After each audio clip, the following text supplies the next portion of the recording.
Thousands of people went to this summer's Buxton Festival Fringe. 150 events, 600 performances. It's said to be the biggest summer Fringe festival in England. Now, dates have now been announced for next year's festivities. Joining me now to tell us more from our Buxton studio is the marketing officer of the Fringe, Stephanie Billen. How are you? I'm fine, thank you. You do sound like you're in the cave up there, but we'll stick with it. It's fine. Listen, another successful year. Yes, great. We had a really special feel and helped that the weather was fantastic. I happen to know that Underground Venues, which is the major managed venue, their takings were up by 8%, so they're absolutely delighted. And that augurs well for them next year because it's their 10th anniversary next year, so they're going to do some special things for that. Haven't told us what yet, but that should be interesting. Is there extra room for next year, though? Because this thing just keeps growing, doesn't it? You're going to get to maximum input that you can't get anything on. Well, it's kind of stabilised over the last 3 years or so, so it tends to be between 150 and 160 odd entrance, so there's always room for more. It's nice if we get new venues coming forward, and that will make it even easier for more people to get a look in. So when did you tie down the dates for next year then? Just last week, yes, at the committee meeting last week. And the dates are? They are Wednesday, July the 8th to Sunday, July the 26th. And it sounds like it's miles away. But before we came to it, we were talking about the conversation that we're having now, that we had the same one this time last year about getting acts for this year's Fringe. It goes incredibly quickly, doesn't it? It does go really quickly, and if you count it in terms of how many committee meetings you've got left, it's quite frightening already. So, is that committee growing or not? It's pretty healthy. We've got about 25 people in it, but there's always room for more. And in fact, when we have our next meeting, it'll be the AGM, which probably best to check the website. I think it's November the 14th off the top of my head, and that's always a nice time to bring in more people because that's a public meeting, the annual general meeting. That's one of those meetings where people turn around and go, "You're good with figures, you can do the account." Yeah. Yeah, those sort of things. But the process of you being on here today is for people to have I want to be a part of the Fringe, to get in touch with you now, isn't it, and put their ideas forward. Exactly. I mean, there is no selection with the Fringe, so you can do whatever you want to do at the Fringe, and that's the beautiful thing about it. So we've had some very young performers from schools. It's quite economical to enter. You pay us a small charge to enter, which I might as well tell you, it starts at £50. So if you get your entry in early, we'll open up for entries from December the 1st. If you get the entry in before by the end of February, it will cost £50, and then there's another month in March where it will cost £70, and then the final deadline for the printed programme is April the 19th. If you do it in that last month, it's £85. So there's a real incentive to get organised and get in early. And as you said, there's no sort of guidelines to it amongst all of this, but it's also a place where people could try things out or even start their entertainment career, isn't it? Oh, absolutely, yes. I mean, that is what people do. We've had people like Ross Noble and Jerry Sadowitz, and we've had all sorts of people have a go and do very well.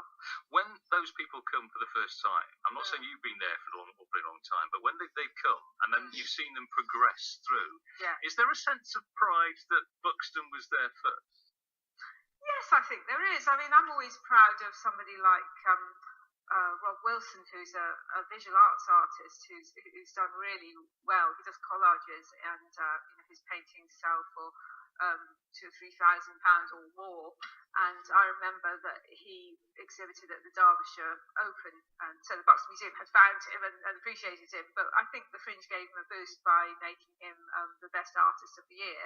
And he always mentions that when he's doing interviews and things. And I think it did give him that little extra bit of confidence to go ahead and become as good as he is. Is that when you wish that you bought a little painting to begin with, or got a doodle or something, so you could squirrel it away to one side? Yes, I mean, it's so nice he'd probably do that anyway if I asked him really nicely. Are you looking, I know there are no boundaries to this, but are you looking for anything in particular that you've not had at the Fringe, something radically different? I don't know. I mean, that's always exciting. Something that I can't even think of. That would be great. But we have sort of thought that there's some parts of our programme are a little thin, like dance, but only in the sense that we don't traditionally get very many entries. But I have to say that, to take dancing as an example, some of our very best shows have been in that category. So this last year we had Flamenco, which was an absolutely world-class flamenco act, and we were completely blown away by them. So if it's a small category, it doesn't necessarily mean it's not good. It's sometimes the reverse. But it would be nice to see some of those categories just get a little bit bigger and have more people try things out in terms of film, perhaps, as well, and dance, and a bit more spoken word. The other thing is you've set the bar so high with all the things that you've done and how successful you've been. It's almost like you don't want to have a lull year, do you? You just want to keep growing. Well, it's a funny thing. I mean, we're always prepared for the fact that come the development of the Crescent, which will be very good news for the town when that finally happens, well, that will mean that underground venues will lose their lovely area of Pauper's Pit and the Barrel Room. So we just don't know what's going to happen at that point, and it's always possible that they might have a lull then, and then that the Fringe might be smaller. But small fringes, this is speculation, but they're not necessarily a bad thing, because you get bigger audiences at the shows that are there, and it gives more of a chance for new people to. Where there's a space, people will fill it. That's what we've always found with the Fringe. So we've never had to kind of worry too much in advance and make things happen or force things to happen. It tends to organically do what it does. And on the wider front, the money that you bring into Buxton must be huge.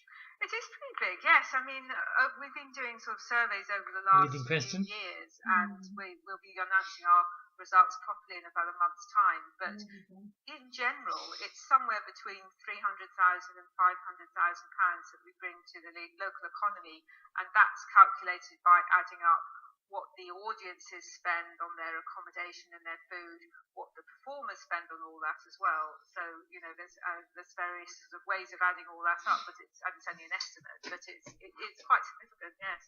I know you're the marketing officer. Ever thought of being front and centre yourself and doing your own show? Doing my own show. I did once put on an exhibition years ago. I only managed about 4 paintings though. And the thing I learned from that is that just being in the Fringe programme is not enough to get audiences. You have to really market yourself. You have to, if you're going to put yourself out there, then really go for it and put out a press release about yourself and know your own trumpet.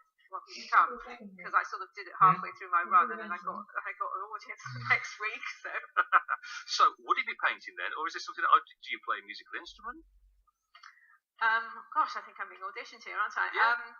I don't play a musical instrument, certainly not well enough.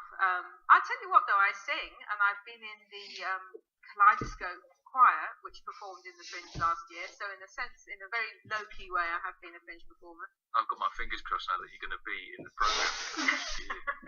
Now, the people hearing this and may have heard you for the first time saying what you can do. Anything's possible, isn't it? It is. Anything is possible in the Fringe. It is. Try not to be too dangerous. That would be great. But yes, actually, having said that, the street theatre is another section that we'd love to see grow. People entering the Fringe with something exciting that we do outside. So all the information then is available online now. Dates, prices, costs, what you need to do, all of that you can find, can you? You can, and the website is www.buxtonfringe.org.uk. Can I just say one other? I'd like to pay tribute to somebody. Because very sadly, we lost Peter Lowe, who was the chair of the Buxton Fringe for 15 years, and he was the person who first got me involved with the Fringe, and he was an absolute inspiration to us all. And we're quite sad that he's gone. But I just wanted to sort of give him a bit of a tribute here on the radio. Consider it done, Stephanie. It's great talking to you. I can't wait to hear you sing next year, man. Okay, you're on. You heard that here at BBC Radio Derby. Stephanie Billen, who's the marketing officer for the Buxton Fringe. That website where you can get all the information. www.buxtonfringe, that's all one word, .org.uk.